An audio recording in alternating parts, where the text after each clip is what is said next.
Bab 8. Kita kaya. Isop bersorak ketika di dalam buntelan kain kapan ada 10 gepok uang. 1 gepok berisi 10 juta, berarti ada 100 juta di buntelan itu. 5 menit kemudian Abbas muncul. Dia kembali sadar, ikut bersorak setelah melepaskan kain kapannya. Dia sudah mengira kalau anggota dewan memiliki banyak uang. Apakah itu uang miliknya atau bukan? Dia tidak peduli, yang terpenting sekarang uangnya ada di tangannya. "Kamu hebat, Mas, hebat." Isop memeluk suaminya, mencium kedua pipi dan kening Abbas.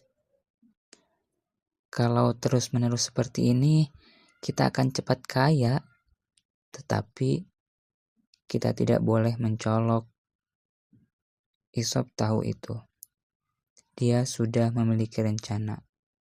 Kalau ada yang menanyakan dari mana dia mendapatkan uang, dia akan menjawab hasil jual tanah di kampung. Selesai. Abbas hanya mengangguk. Itu ide bagus. Dia suka rencana istrinya. "Aku makin sayang kamu, Mas." Isop kembali mencium pipi Abbas. "Itu berarti kemarin-kemarin tidak sayang." Bukan seperti itu. Aku sayang banget ke kamu. Meskipun kamu jarang membawa uang banyak. Dan aku harus kasbon dulu ke warung buat tambahan. Aku tetap sayang, Mas. Sekarang saja ada uang kamu ngomong seperti itu, sambil cium-cium aku. Dulu, jangankan cium, bilang sayang saja tidak. Isop hanya nyengir. Abbas tidak berbohong, memang kenyataannya begitu. Dia sering menerima marah. Akan tetapi, Isop tidak pernah menolak ketika suaminya meminta jatah di malam hari meskipun tubuhnya lelah, mengantuk, ingin tidur. Haram hukumnya bagi dia menolak ajakan suami. Lebih baik melayani meskipun capek daripada Abbas jajan di luar. Padahal Isop tahu kalau suaminya tidak mungkin jajan di luar. Karena dia tidak punya uang. Jangankan buat jajan, buat makan sehari-hari saja susah. "Apa aku boleh beli emas besok?" "Boleh, sayang. Beli emas dan percantik tampilan dirimu. Akan tetapi hanya untuk aku saja." "Tentu, sayang." Perempuan berumur 50 tahun itu tersenyum, bahagia. Wajahnya awet muda, masih cantik dan kencang. Hanya saja tidak terawat. Sebuah berita tersebar di seluruh warga. Rumah anggota dewan kerampokan. Uang 100 juta hilang dari berangkas, menyisakan surat-surat berharga. Perampok masuk lewat pintu belakang yang lupa dikunci. Terlihat dari kamera pengawas.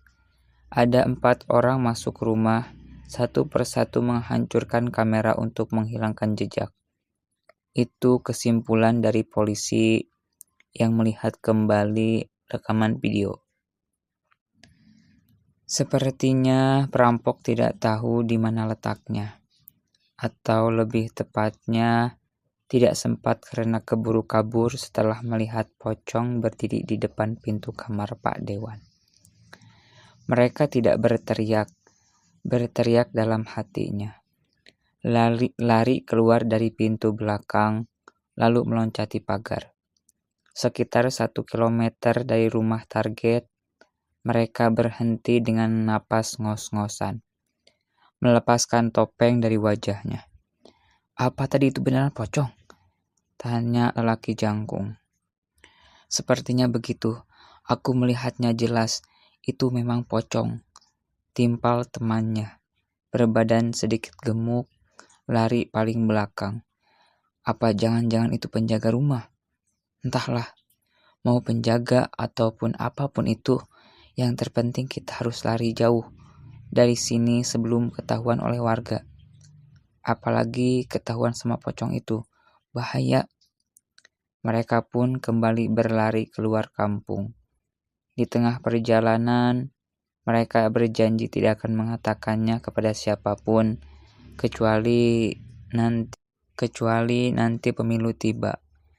Mereka akan jual cerita itu. Seperti biasa, apapun dilakukan untuk menjatuhkan lawan. Dibenci oleh warga yang menjadi pemilih, itu tujuannya. Abbas berjalan melewati rumah dewan dengan santai tanpa takut karena dia tidak memakai kostum. Ada beberapa polisi di sana. Dan ada juga wartawan. Dia bisa melihat Pak Dewan sedang mengobrol. Abbas hanya tersenyum. Kapan-kapan dia akan mengambil emas istrinya Dewan, yang cantik jelita dan seksi. Pak, mau bareng? Seorang lelaki mengajak Abbas untuk naik motor ketika Abbas sedang menunggu angkot. Tidak merepotkan Pak Guru? Kita kan searah, Pak. Mau ke pasar, bukan? Abbas mengangguk.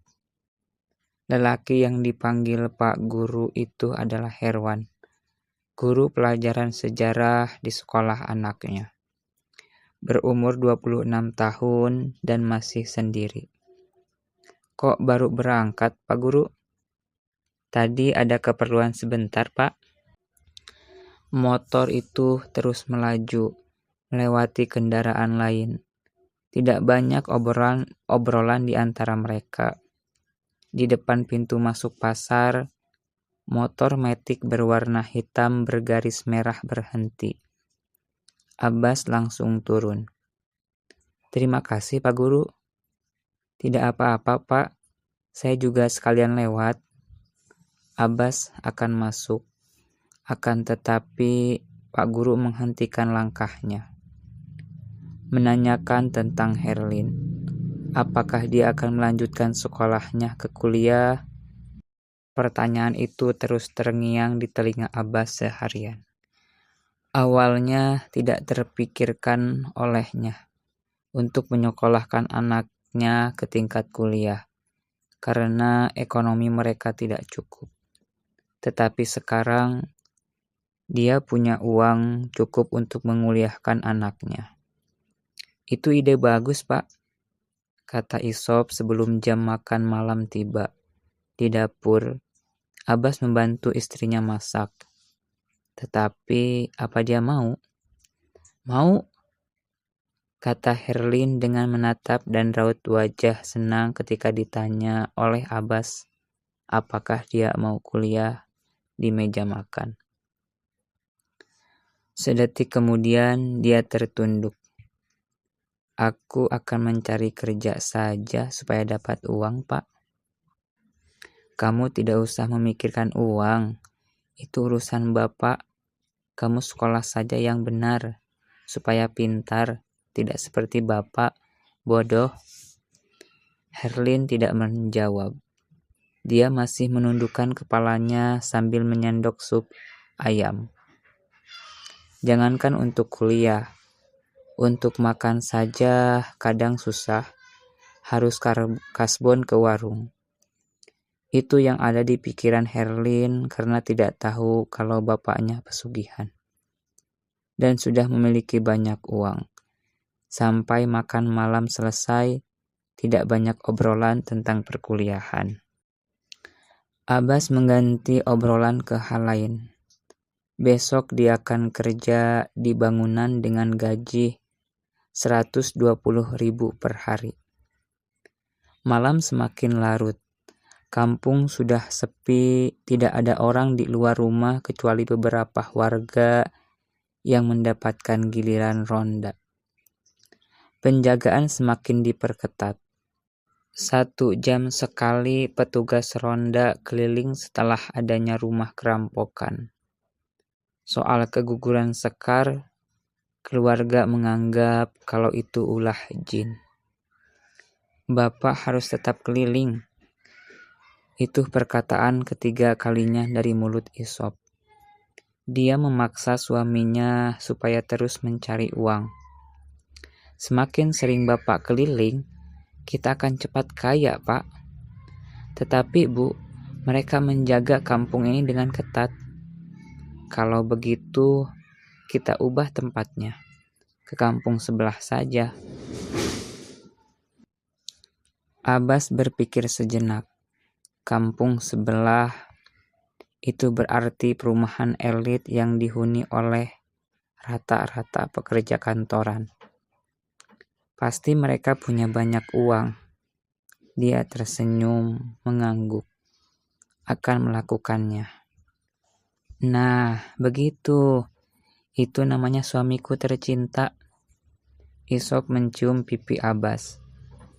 Akan aku persiapkan semuanya. Lanjutnya. Abbas berdiri di depan rumah bercat hijau dengan 2 pohon palem. Ada 2 mobil terparkir berwarna hitam. Entah rumah siapa, dia juga tidak peduli. Yang terpenting mendapatkan uangnya. Setelah dirasa siap, Abbas loncat menembus tembok. Sekarang dia berada di dapur. Kembali loncat ke ruang tengah. Telinganya tidak sengaja mendengar suara desahan dari salah satu kamar. Terus, Mas. Tidak, Nikmat. Begitulah kira-kira suara yang didengarnya. Suara apa itu? Tanyanya dalam hati sambil meloncat mendekati suara. Dia mendorong pintu kamar yang tidak tertutup sempurna. Wajahnya terkejut melihat lelaki dan perempuan sedang tidak memakai pakaian. Mas, terus. Tangan si perempuan meremas spray, sedangkan lelakinya memaju mundurkan pinggulnya. Abbas menelan ludah. Tidak kerasa ada sesuatu yang bangun di salah satu bagian tubuhnya. Sial. Abbas mundur. Dia ikut terangsang meskipun hanya melihat saja. Sebaiknya aku cari rumah lain saja. Abbas kembali loncat keluar rumah. Suara perempuan dari dalam kamar masih terdengar. Abbas terpental beberapa meter setelah gagal masuk ke rumah bercat kuning. Dia mencium tanah, kepalanya sedikit sakit karena mengenai batu. Dengan susah payah akhirnya dia bisa berdiri kembali. Kenapa aku tidak bisa menembus tembok itu?